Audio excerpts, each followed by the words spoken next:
जय श्री राम, नमो नारायण।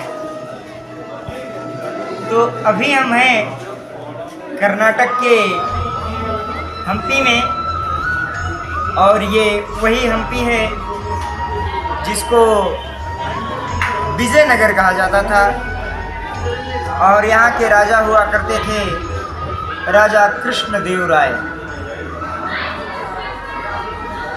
आज हम बहुत दिनों से हमारे अंदर ये भावना थी कि एक बार हम किष्किंधा जाएंगे, जहाँ पर बाली और सुग्रीव रहा करते थे, हनुमान जी जहाँ रहा करते थे। तो आज हम उस स्थान तक पहुँच गए हैं। आज हम हम्पी में स्थित हैं, और अभी हम जिस मंदिर में हैं इसको कहते हैं विजय विठल मंदिर। और ये कभी बहुत बड़ा महल हुआ करता था राजा कृष्णदेवराय का, और राजा कृष्णदेवराय के बारे में आप बहुत कुछ पढ़ सकते हैं, जान सकते हैं। यहाँ पर ये जो मंदिर दिखाई दे रहे हैं, और वो देखिए रथ मंदिर देख सकते हैं। तो काफ़ी सुंदर स्थान है। यहाँ पर हजारों साल पुराना मंदिर हो जाने के बावजूद भी इसकी महत्ता कम नहीं हुई है।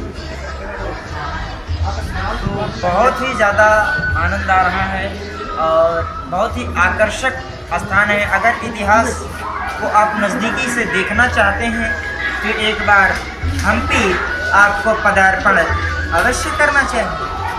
यहाँ पर आने के बाद आपको ऐसा प्रतीत होगा कि हम फिर से उस प्राचीन काल में पहुँच गए हैं। जी हाँ, यहाँ पर आने के बाद मन एक विशेष आनंद की अनुभूति करता है, एक विशेष अनुभव यहाँ पर प्राप्त होता है। यहाँ की विभिन्न प्रकार की कलाकृतियाँ को देखकर आश्चर्य होता है कि आज के जो आकृतियाँ बनाते हैं आज के कारीगर लोग, उनसे इसका तुलना नहीं किया जा सकता। इस प्रकार का आज कोई घर बनाने में कितना समय लग जाता है, और इस प्रकार के महल, इस प्रकार के मंदिरों का निर्माण करने में कितना संघर्ष, कितना स्ट्रगल करना पड़ता होगा।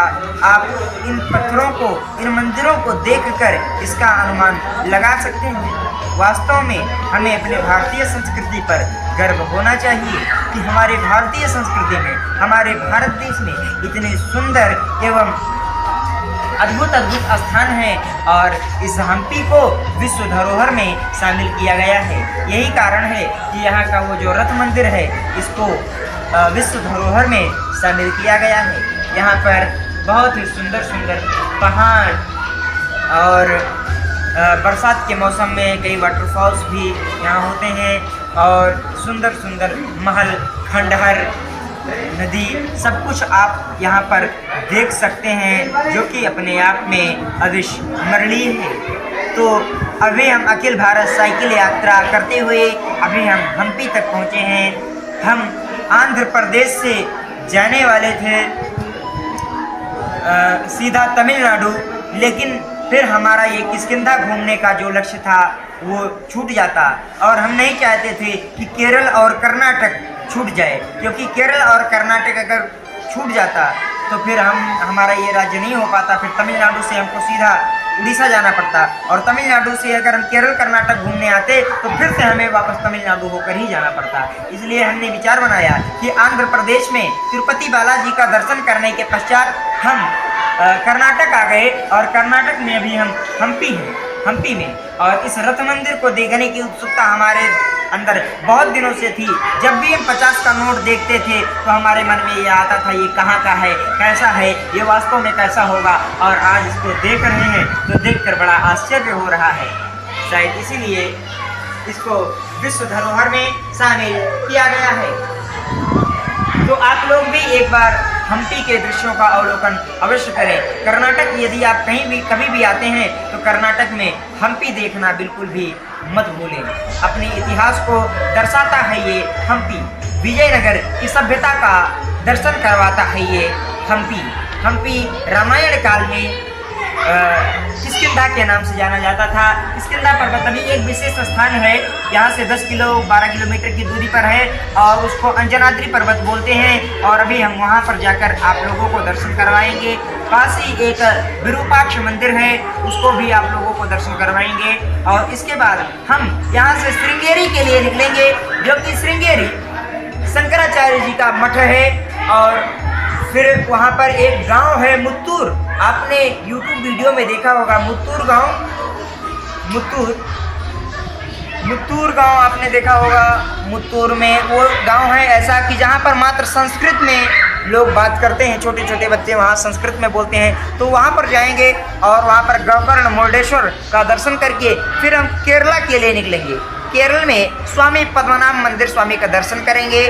तत्पश्चात वहाँ से हम शंकराचार्य जी का घर है, वहाँ जाएंगे गांव। और उसके बाद पूरा केरल कर्नाटक घूमने के बाद में हम तमिलनाडु निकल जाएंगे।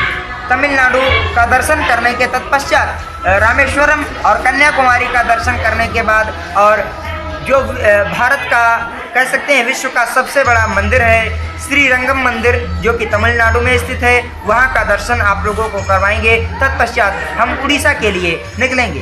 इस प्रकार से हमारी अखिल भारत साइकिल यात्रा में हमें विभिन्न प्रकार के ऐतिहासिक दर्शनों को देखने का, दर्शन करने का लाभ प्राप्त हो रहा है। इसलिए आप भी लाभान्वित होइए और ज़्यादा अपनी जिम्मेदारियों को कंधे से थोड़ा कम कीजिए और साइकिल उठाइए और निकल जाइए भारत भ्रमण पर। यकीन मानिए, आपको वो सारी चीज़ें जो आपने सुनी हैं, आपने मोबाइल में देखा है, वीडियो में देखा है या आपने किताबों में पढ़ी है, उस चीज़ों को जब आप सामने से अनुभव करेंगे, सामने से उसको रियलाइज करेंगे तो उसका एक अलग ही अनुभव होगा। सामने से जब उन चीज़ों को आप देखेंगे तो एक अलग ही विशेष प्रकार की अनुभूति आपको प्राप्त होगी। बस इन्हीं शब्दों के साथ में मैं अपनी वाणी को विराम देता हूँ और आप लोगों का आह्वान करता हूँ कि आइए हम सब मिलकर एक साइकिल यात्रा का एक समूह निकालें और संपूर्ण भारत में एक ये सिलसिला निकल पड़ना चाहिए अखिल भारत साइकिल यात्रा का। साइकिल उठाइए और संपूर्ण भारत के लिए दर्शन के लिए निकल जाइए। आपको जीवन में वो सब कुछ अनुभव प्राप्त होगा जो कि आप सोच नहीं सकते हैं। आप PhD करने के बाद भी आपको वो अनुभव प्राप्त नहीं हो पाएगा जो मात्र भ्रमण करने से आपको अनुभव प्राप्त हो सकता है। जी हाँ, तो आप लोग हमारी बातों पर गौर कीजिए और अपने भारतीय संस्कृति को नज़दीक से देखने का प्रयास कीजिए।